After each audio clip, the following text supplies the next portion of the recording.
Hey y'all, welcome back to my channel. As y'all can see by the title of today's video, I am going to be going over 6 things you should know before becoming a nail tech. So let's jump right into it.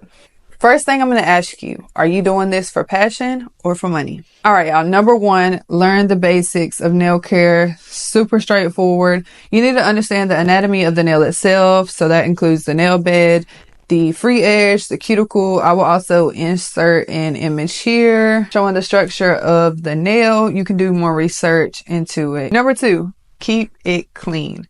Clean and disinfect all of your implements.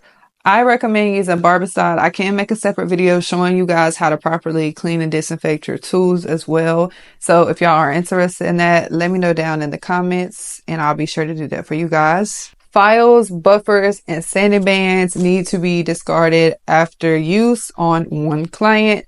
Do not reuse these items on another client. Number 3, licensing and certification. Search up your local regulations on nail technicians regarding whether you need a license or a certification in order to offer services. Most states should require a license. The state I live in, which is North Carolina, they do require us to have a license in order to offer services. You can find nail technician courses near you. Just be sure to do your research. Most community colleges do offer them. Try your best to actually find a nail technician or manicurist course. If you opt for cosmetology, you will be doing it for 2 years versus a nail technician course should be anywhere from 3 to 6 months. I know I completed mine in 3 months, and right after that, that's when I obtained my license after I went through state boards. I'm always going to be super transparent and open with you guys. School did not teach me anything that I did not already know. I was practicing heavy before I actually went to school. So when I got in, I pretty much knew everything that the book or the instructor tried to teach us. But most of it is book work. It's not a lot of hands-on. You will do services on clients, of course. Clients in school is going to be your classmates, and also it can be open to the public. You will not receive any money from this though. You will only be getting your hours in the industry.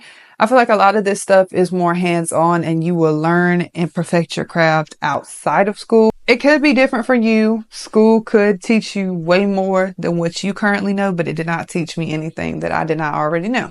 But go to school, do that course, and get your license, get your certification, and just get it done. Number four, know the business side. Professionalism is a big factor when running any business. Just know when you're starting out that anything that you do now will affect you in the future. So be sure that you do right. Word of mouth is a big key when it comes down to getting business. Clientele does not grow overnight. When you get your clientele, in order to keep them, you have to offer them a great service. But in the beginning, of course, you know your work will not be up to par or up to standard. So people will honestly be coming to you off of your customer service alone. So make sure your customer service is...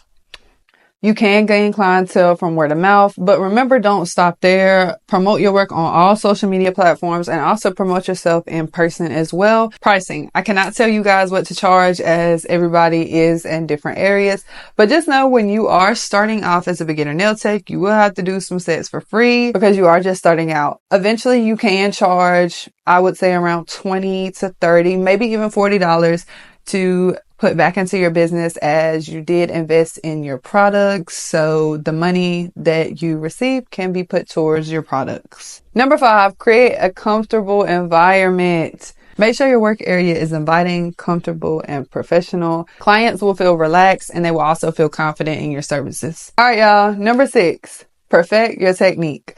Practice. It's the easiest thing I could tell you to do, but it can be the hardest thing to do. You have to make time for it. You have to make time for anything that you want to do. So if this is something you really want to do, put your all into it. Make time for it. You will make time for it. Everybody has time to do something and you can do it. I promise you'll thank yourself in the future for all the practice and time that you put into what you're doing. You will look back and be like, dang, I'm really glad I put the time into it because now look where I'm at. Lastly, focus on application. Do not worry about anything intricate when you start out. Practice on your application. That is one of the hardest things to do when it comes down to nails. It was the main thing I struggled with. And honestly, I feel like if I would have put my all into application in the beginning, I would have been farther than where I was at the time. I feel like I was trying to do designs and do application. No, just focus on application. And of course you can work on designs over time. But as I mentioned, application is one of the hardest things to get down pat. Once you get that down pat, you're smooth sailing. You can go ahead and start getting on all the trendy stuff. You can get on all the designs and whatever else you like to do. I promise y'all that by mastering the fundamentals, practicing regularly, you will be well on your way to building a successful career or business in nails. Now, once again, ask yourself, are you doing this for passion or are you doing this for money? All right, y'all, that pretty much sums up everything. I hope this video helped you out. If you had any questions or concerns before becoming a nail tech, if you have any other questions for me, you can leave them down below in the comments and I'll be sure to get back with you. But I will see you guys in the next video. Bye!